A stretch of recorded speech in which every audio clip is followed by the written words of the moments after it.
Let's do this in a while.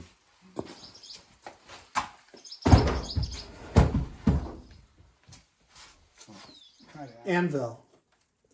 I've hauled my father's anvil due north, up out of the black Illinois farm ground. He and I together worked, decades our home. Set down 60 pounds onto the floor of this old barn, new only to me.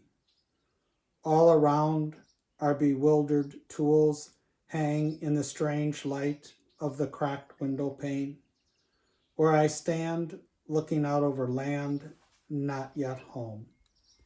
It is growing late on a late winter's day.